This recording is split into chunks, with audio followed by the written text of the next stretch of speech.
പ്രകാശമേ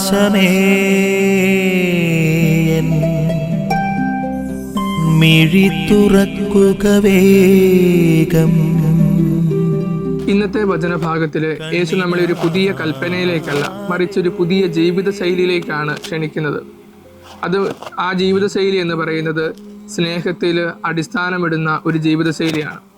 അതുകൊണ്ട് തന്നെയാണ് പരിശുദ്ധ പിതാവ് ബെനഡിക്ട് 16 മാർപ്പാപ്പ പറയുന്നത് ക്രിസ്ത്യാനിറ്റി എന്ന് പറയുന്നത് അതൊരു ജീവിത ശൈലിയാണ് എന്നുള്ളത്.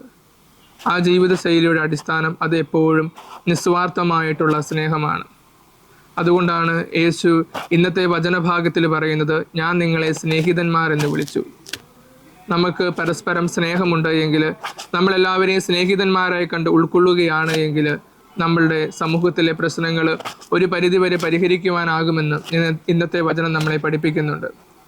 നമ്മളുടെ കുടുംബങ്ങളിൽ സ്നേഹമുണ്ട് എങ്കിൽ, നമ്മളുടെ സഭയിൽ സ്നേഹമുണ്ട് എങ്കിൽ, നമ്മളുടെ സമൂഹത്തിൽ സ്നേഹമുണ്ട് എങ്കിൽ, സഭയും കുടുംബവും സമൂഹവുമെല്ലാം ഐക്യത്തിൽ വളരുമെന്ന് ഇന്നത്തെ സുവിശേഷം നമ്മെ പഠിപ്പിക്കുന്നുണ്ട്.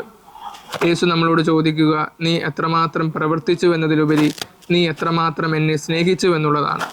അതാണ് നമ്മുടെ ക്രിസ്തീയ ജീവിതത്തിൻ്റെ, അതുപോലെ തന്നെ നമ്മുടെ വിശ്വാസ നവീകരണത്തിൻ്റെയും സഭയുടെ ഒരു വിശ്വാസ ചിന്താഗതിയുടെയും ആഴമെന്ന് പറയുന്നത്. ഈ ഒരു ചോദ്യത്തിൻ്റെ അടിസ്ഥാനത്തിൽ നമുക്ക് ജീവിതത്തെ വിലയിരുത്താം. ഞാൻ എത്രമാത്രം ക്രിസ്തുവിനെ സ്നേഹിക്കുന്നു, മറ്റുള്ളവരെ സ്നേഹിക്കുന്നു എന്ന്. ആമേൻ. നിൻ വഴിയേ നടക്ക